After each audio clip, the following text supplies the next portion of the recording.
Okay. Thank you, Ruth. Naya, Could I borrow that marker, please? the marker. Here. Yes. Thank you.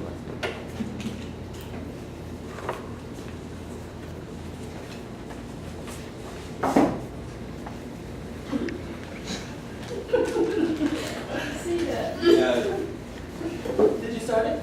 No, so you got it. Oh, okay.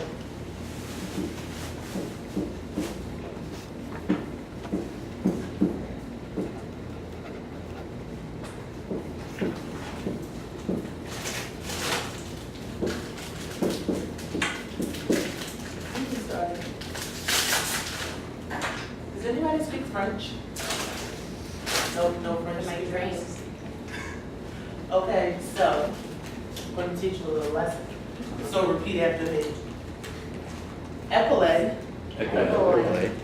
normal. Norman. Does anybody have an idea of what they think that means? Something normal. Okay, close enough. It actually means normal school.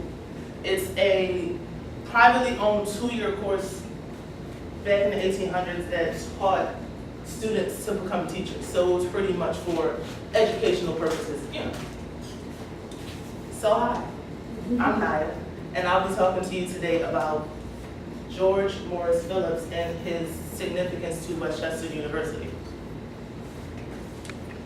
Back in the 1800s, Westchester was transformed into Westchester State Normal School.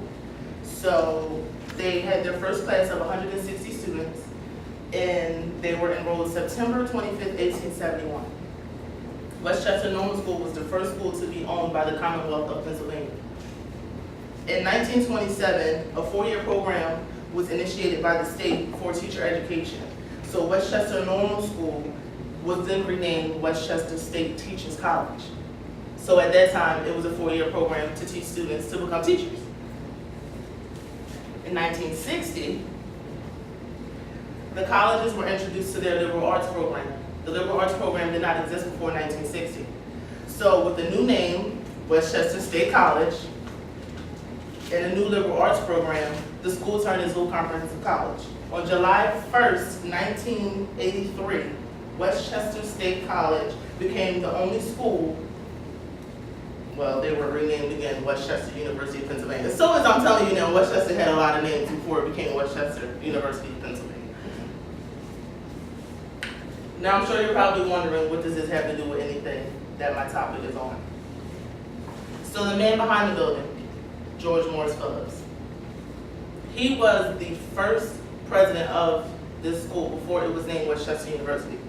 So he showed interest in literature, public speaking, and writing. Dr. George Morris Phillips had the Memorial Hall named after him, and it opened in 1927. It's located on the 2nd floor of the Memorial Hall. There are a variety of inscriptions, autographs, and title pages of many well-known authors that he collected during his time of being principal at the Westchester State Normal School. He collected these books during his time of being principal, and he passed the collection down to his son, who is William, if I'm saying this correctly, Pyle Phillips. He got that name from his mother. He donated the collection to Westchester University in 1952. Unfortunately, as I was doing my research, I couldn't find too much information on Mr. Phillips, Dr. Phillips. I couldn't find too much information on him. But through the archway of the Memorial Hall to your left, if you were to walk down there, you would see a quote that states, George Morris Phillips, principal and upbuilder of the school, a man of first rank in the educational world, gracious in personality, excellent in scholarship, strong in executive ability, superior in citizenship, firm in religious faith, faithful in friendship, beneficent in influence, he being dead yet speaking. So if anyone honestly would want to take a stroll through that archway and look at it, I personally think that it will benefit you. So now I'm going to talk to you about how my speech came into play. One of my professors gave me a book on William Pyle Phillips. I was going to write an entire speech on his son, who had no relation to that Memorial Hall outside. The only thing in here about his father was that he was the principal of Westchester University. So thanks to my professor, I had to do some digging. And like I said before, I couldn't find too much information on him. Luckily, I found something in this book that stated, hey, don't write a speech about his son because it has nothing to do with him. So the George Morris Phillips Memorial Hall was for his father, who used to be the principal of Westchester Normal State School. Thank you.